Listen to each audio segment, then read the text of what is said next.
Senator Mammakino is recognized to sponsor and to interpolate the President Pro Tem, Senator Ping Lacson. Thank you, Mr. President. Will the distinguished sponsor of this measure yield the floor to this representation for a few clarificatory questions? I would be very honored, Mr. President.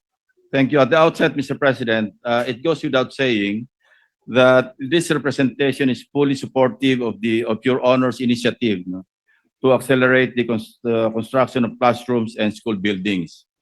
However, there are some issues that need to be resolved or at least clarify with the end in view of making sure that once enacted into law, the measure will truly serve its purpose and not end up as a dead letter law. No? Yes, Kasi Mr. maraming President. issues po rito. First off, Mr. President, under Section 3 of Senate Bill 1482, yung civil society organization or CSO refers to a non-state, non-profit association that works to improve society and the human condition. The basic types of which include non-government organizations, civic organizations, cooperative social movements, professional groups, and business groups. No, I think you called this provision under Section 3 from the DILG Memorandum Circular, no, 2025-050, kasi parang verbatim. Ano? However, under the new Government Procurement Act or Republic Act 12009, CSOs or People's Organization, POs, are to be invited as observers throughout all the procurement process. However, non-government organizations are allowed to participate in negotiated procurement, no? When an appropriation law or ordinance earmarks an amount to be specifically contracted out to non-government organizations. There goes a problem, Mr. President. Kasi kung i-involve natin ng mga CSOs sa construction ng buildings, ano, one way or the other, no, directly or indirectly, at na-interchange natin yung definition ng non-government organization with CSOs, baka magnapolis tayo rito. Okay.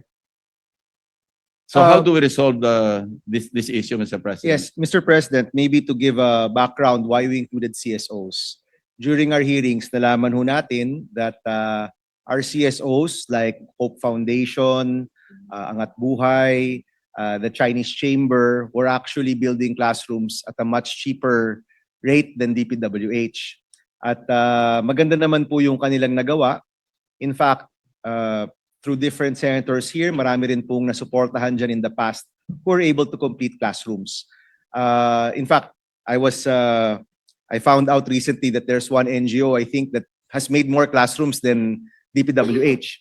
So what we included, Mr. President, is we included CSOs with track record in school building para masigurado na wala pong fly-by-night NGOs or CSOs ang masasama dito. We also included that DepEd will come out with their own guidelines with regard to which CSOs can participate in the classroom building program, Mr. President. And even NGOs, provided that they will not be allowed to participate in biddings, no? Because as I understand, Mr. President, yung participation ng NGOs at saka CSOs, limitado sa mga free, di ba? Pero kung gagamit ng public funds, and i-involve natin yung participation ng NGOs, and they will be allowed to participate in biddings, no?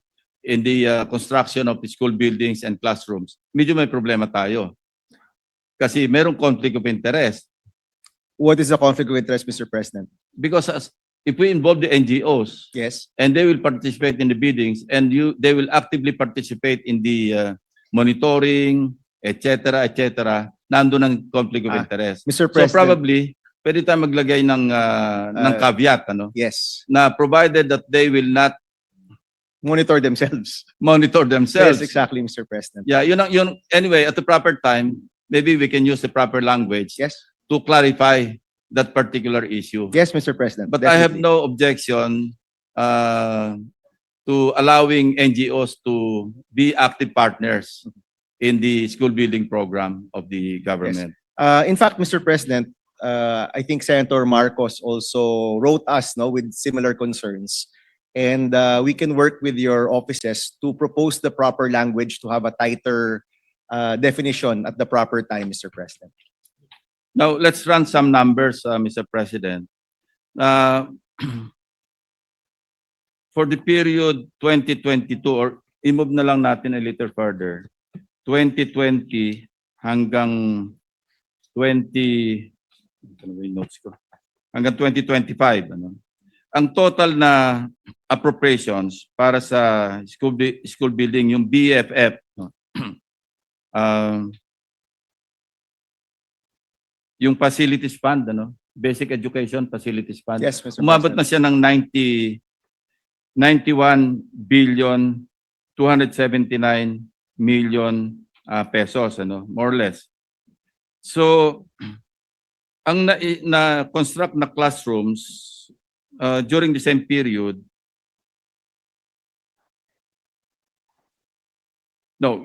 para apples to apples, 2022 to 2025. Yes, Mr. President. Ang total number of classrooms, 14,005. Kasama din dito yung not yet started, NYS. Pag binilang lang natin yung completed saka ongoing, 7,172 yung completed, ongoing 4,962. For a total of 12,132 classrooms. No? Ang average space or land area needed to construct one classroom is 63 square meters. Okay. If we multiply 12,132 sa 63 square meters, ang lalabasan dyan is 882,315 square meters, no?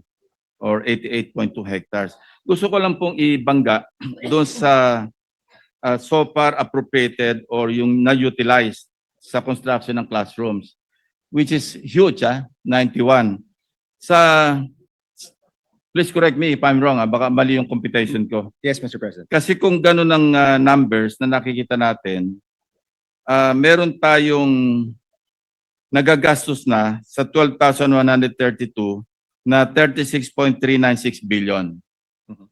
Ang total amount na do sa BEFF, Basic Education Facilities Fund, 2022 to hanggang 2025, 91.279 billion. So kung 36 billion lamang yung nagagawa ongoing, meron tayong unspent fund, the amount 54.8 billion. Meron status 50.883 billion, Mr. President. Yes, Mr. President, we'll have to check that status, no, kung ano pong nangyari dun sa perang yan in 2022, 2023, and 2024. But for 2025, Mr. President, yung completion po ng DPWH is really only at 60. In fact, our numbers, Mr. President, is much lower than your numbers in terms of completed classrooms. Kung yung pondo po na hindi nagamit ay napunta po sa savings or na-realign, we'll have to check that. But for 2025, they will definitely not meet what was allocated to them. In fact, napakalayo po, Mr. President. And what we understand to be the reason for this backlog is because only DPWH was allowed to build classrooms in the period that you had mentioned. From 2022 to 2025, only DPWH can build classrooms for the Department of Education, Mr. President. Kaya primarily, yung bill po natin, tinatanggal po sa DPWH yung responsibilidad na gumawa ng classrooms at kinakalat po natin sa mas maraming local government units and participating non-government organizations. So primarily, Mr. President, the reason why we're pushing for this bill is because we feel that DPWH, as seen by the numbers that you have stated, cannot really implement the needs of our country nor of our children. Now, with regard, Mr. President, to the 2025 budget, pwede pa po yung ma-realign, pwede pa po yan magamit because the year is not done. But for 2022 to 2024, Mr. President, we can check now kung saan po napunta po yung hindi nagamit na pondo. I have you the breakdown, and you're correct, ano, kasi pag completed school buildings or classrooms ang pinag-uusapan, nasa 7,172 lang. Kasi Even yung lower, Mr. President. 4,960, yun yung ongoing. Kaya ang aking total, 12,132. Yung not yet started, yung 1,873.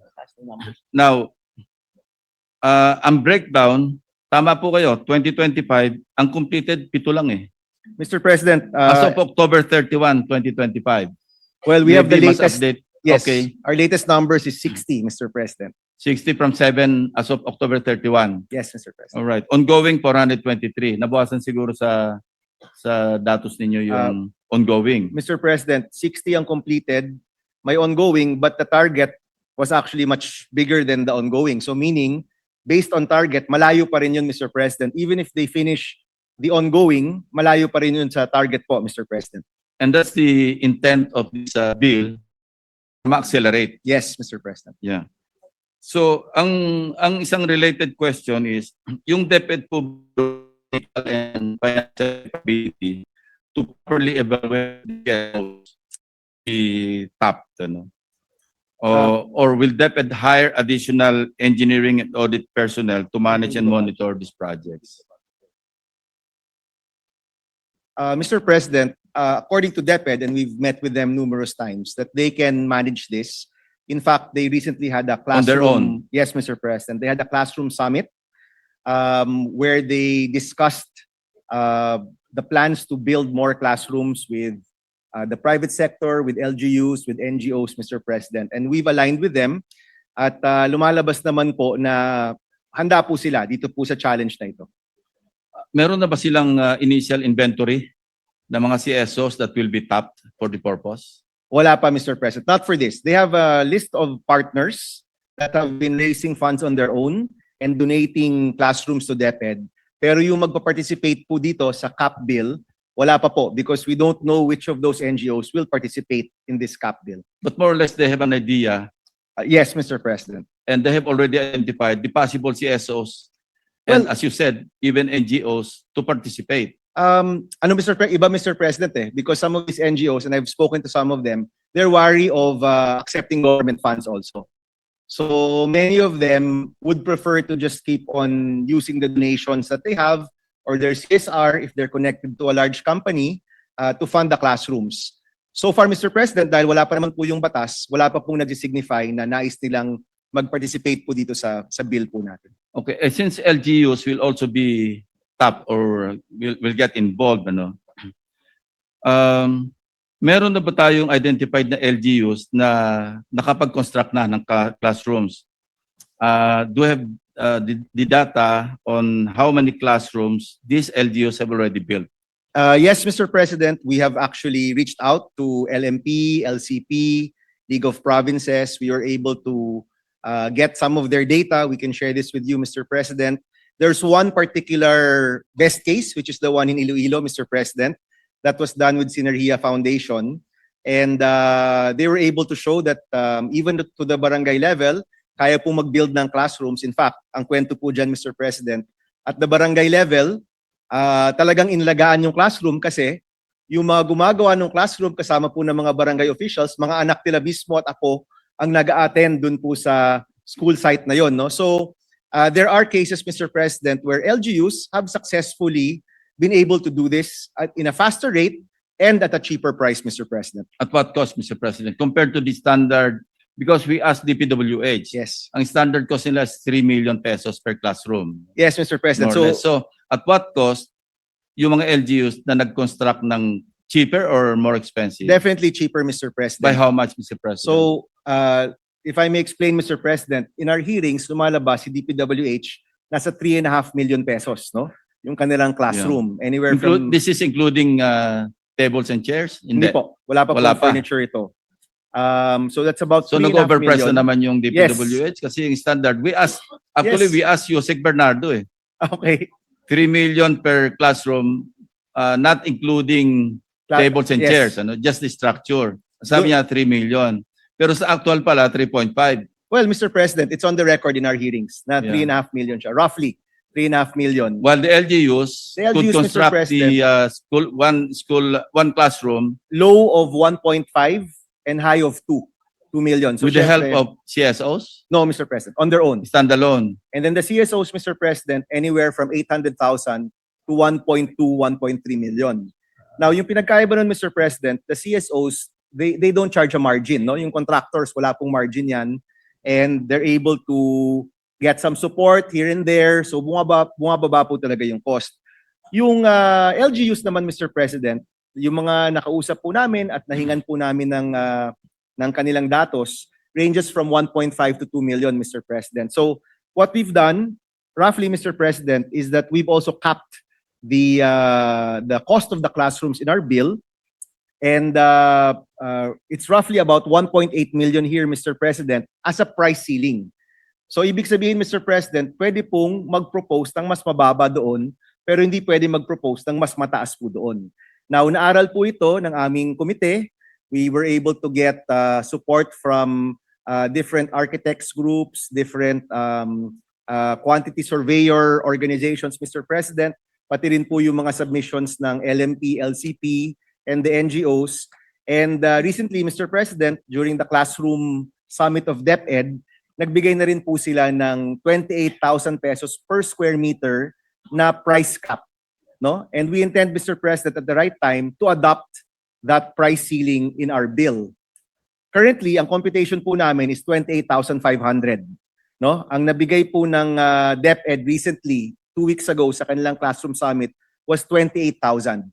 So nag-usap na po kami that we will just adopt that standard with the bill. So we will propose an amendment. And DPWH originally was at 55,000 pesos per square meter. So this is about half the price of DPWH, Mr. President. At uulitin ko po, this is a price cap, no? So meaning, kung kayo po'y nasa sentro, nasa syudad, nasa malapit na lugar, you can of course bid for lower, no? Or propose a lower amount, but you cannot propose a higher amount than 28,000 per square meter, Mr. President. Yeah, thank you for the response. Ano nangyari na dun? Yung last mile schools program ng DepEd, this Opo. was, I think, initiated a few years back. Ano? Will this be absorbed by the CAP? Yes, Mr. President. And in the law or in the bill, we included a 20% buffer for areas which are further out or Yeah. which may need higher logistical costs, Mr. President, to the discretion of DepEd. Okay, and lastly, Mr. President, how do we resolve the issue of the availability of land? Yes, Mr. Kasi President. during the past, even during the past budget hearings, ito yung laging dinadaing ng DepEd. No? Well, Mr. Walang President. lupa because ang requirement ng COA, kailan titled. Yes, Mr. So President.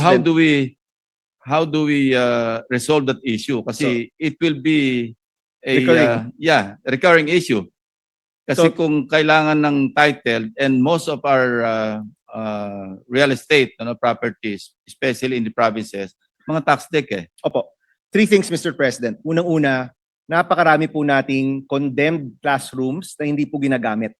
So once a classroom hits 50 years, condemned na po yan. Hindi na po pwedeng gamitin.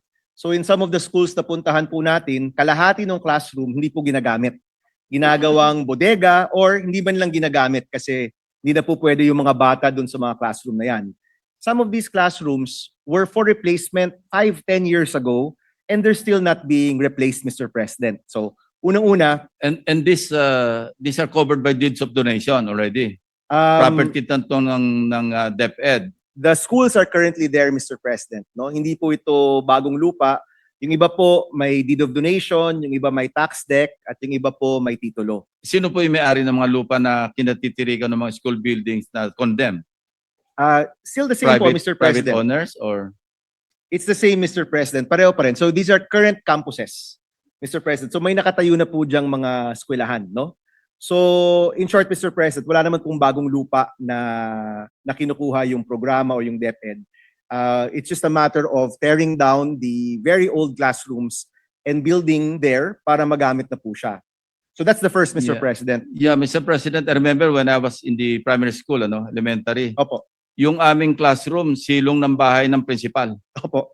Mr. So President. how do we resolve kung halimbawang, yes, merong building nakakonstruct sa lupa na siguro hindi na rin alam ng DepEd kung sino may-ari ng lupa. What if the owner, the real owner or the legal owner suddenly comes out and reclaim the piece of land that he owns?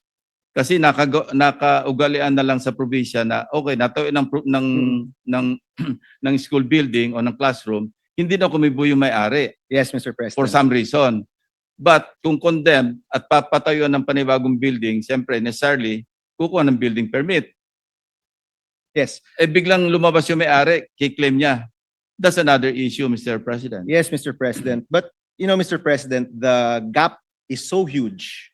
Napakalaki, Mr. President, na yung napondohan po natin is not even a fourth of the classroom needs. So, definitely, Mr. President, uunahin natin yung mga shovel-ready. For the first year, and I'm guessing, ang prediction ko po, for the first 3 years, we will be able to work very fast in the areas na handa na po. Kaya mahalaga po yung kahandaan. That's actually we put that in the bill as one of the main standards for choosing a site, no? Dapat handa na po siya, meaning lahat ng mga problemang ganyan po naka-resolve na. But with regard to the land, Mr. President, so unang-una, yung condemned nandiyan na, pwede pong gumawa ng bago.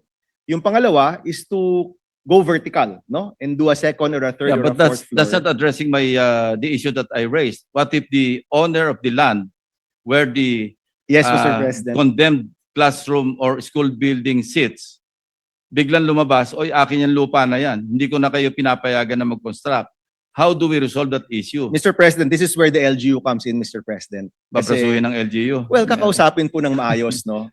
But I have visited some schools na yung pamilya po na may-ari, nag-aaway sila. Kaya Correct. nakatenga. Pero, Especially heirs, ha? yes, remember, Mr. President. Pag namatay yung original owner, kailangan pang mag-extrajudicial settlement. At minsan umaabot sa mga apo. Ang daming pipirma dyan. I'm aware, Mr. President. But the truth is, Mr. I'm President, just anticipating all these issues. Ha? yes. I'm not really opposing Yes, Mr. President. this measure. In But, fact, sabi ko nga, I'm fully supportive. Opo. Kaya lang, baka mag-crop up yung mga problema na hindi ina-expect, saka pa lang tayo mag-cure, late na tayo. Mr. President, with how big this problem is, ang tingin ko po, all of those with problems, we can move them down to next year. Unahin na muna natin yung mga ready to build na po at handa na. And to be fair, Mr. President, since we've been working with LCP and LMP here, nagsasubmit naman po sila ng mga schools na handa na po talaga. And we do check kung maayos po yung titulo, merong deed of donation. Definitely, Mr. President, up to the first 2 or 3 years, we will have enough schools na wala pong problema na pwede tayo mag-build. And in the meantime, our LGUs and DepEd can work on securing these necessary approvals, Mr. President. So with the help of the LGUs, assuming na naipas na natin itong Opo. batas, ano? With the help of the LGUs, CSOs, etc., in 3 years, ano po yung in-anticipate nating number of classrooms na maitatayo? Mr. President, the last time po tayo nag-privilege speech, we talked about finishing this problem in 6 years, no? At 6 years, we need to spend about 90 billion pesos every year for 6 years at a price cap of 1.8 million pesos per classroom. So roughly, Mr. President, that's about 39,000, no? Specifically, 39,000 classrooms per year to finish it within 6 years. Will that be enough to close the gap or, It will close the gap, Mr. President. It also addresses buffer for classrooms destroyed by natural calamities. The increases every year because of population. So naka-factor in yan, Mr. President. It's about 39,000 classrooms per year for 6 years. Now, Mr. President, what we've budgeted for this year will only cover roughly about 30,000 classrooms, Mr. President. But because we are doing new modalities and DepEd will do a PPP hopefully by next year, we can test different modalities, Mr. President, kung ano po yung pinaka-successful, and we can fund the successful modalities more as the years go on, Mr. President. But definitely, yung modality na DPWH, hindi na po pwede talagang dun tayo nakasandal. Kasi for the past 3 years, Mr. President, as you've said, hindi talaga gumagana yung gawa po ng DPWH ang classrooms po natin. I'm just thinking ahead, Mr. President, kasi I'd rather avoid these problems or at least preempt the problems to occur rather than, there already. Yes, That's Mr. exactly my point. That's why I want to anticipate all these problems para in the future, hindi lang ma-close yung gap, kundi baka catch up tayo talaga do sa required. Remember, population is growing also. Yes, Mr. President. May catch up, may catch up pa rin na gagawin dyan with the growing population. Mr. President, in fairness naman po to DepEd rin, no? They also understand that we need to push for different modalities. This is one modality. Previously po kasi, it was just one. DPWH lang po yung gumagawa ng classroom. And that led to only 60 classrooms being finished for this year, no? So what are the different modalities, Mr. President? LGUs, CSOs, but obviously the LGUs will be a much bigger share there. And then yung PPP, Mr. President, similar to what was done during the Aquino administration, where we had the biggest classroom building in our history, if I'm not mistaken, no? They plan to do that, Mr. President, and it's just taking them a little time. In fact, we intend to have a hearing about this in January para malaman ho natin why it's taking a little bit more time than expected. But what we imagine, Mr. President, is that we will exercise oversight to make sure that every year we're hitting our targets at nakikita po natin ano yung modality na pinaka-successful dito po sa ating sa intention po ng ating batas, no? And from there, we will work with the Chairman of Finance to really fund ano po yung pinakamainam na modality. Right now, ako po, I am proposing working with LGUs as the alternative to just leaving it up to DPWH. And simply put, Mr. President, kung noon, parang naka-centralize yung ating mga efforts with working with more LGUs and more partners, parang di-decentralize po natin yung effort natin. At sana po, sabay-sabay talaga gagawa yung iba't ibang partners po. Will DPWH be completely out of this program? No, Mr. President, sa pag-uusap po namin with DepEd, they will still allocate budget for DPWH because Secretary Dizon has spoken to DepEd and said that they want to, with a renewed effort and better systems, they want to engage again. And sabi ko naman, Mr. President, if they do want to engage, pwede, but we should put a price cap. Kung may price cap po tayo na 1.8 million, dapat lahat ng modality, ganun din po yung presyo or lower. Again, I'll go back to past budget hearings. Magulo yung merong pondo per classroom construction sa DPWH, may pondo rin sa DepEd. So, Mr. President, I would be happy with an amendment stating that the price cap is across all classroom building programs, Mr. President. that's good to know, Mr. President. And by the way, Secretary Dizon is only good up to 2028, I suppose, I assume. Yes, Mr. President. What if it's the opposite of a Secretary Dizon that will take over? We'll have another problem. Ako, Mr. President, we will try different modalities for this year. We will monitor it and we will make sure po na nagagawa siya. And then, the modality that works the best, yun po yung pondohan natin. Basta meron tayong budget para po dito for 6 years. No? That's really my goal because, Mr. President, ako, honestly, I think it was mismanaged in the past 3 years. No? DPWH really mismanaged this. Everything. Everything po. Napupondohan yung mga flood control, yung classroom na pinaka-basic sa ating bansa, hindi po napupondohan. And to have accomplishments of 30, 40, 60 a year is simply unacceptable.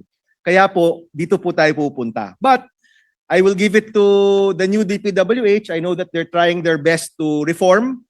Baka naman po, pwede pa sila mag-reform. We can see if they can...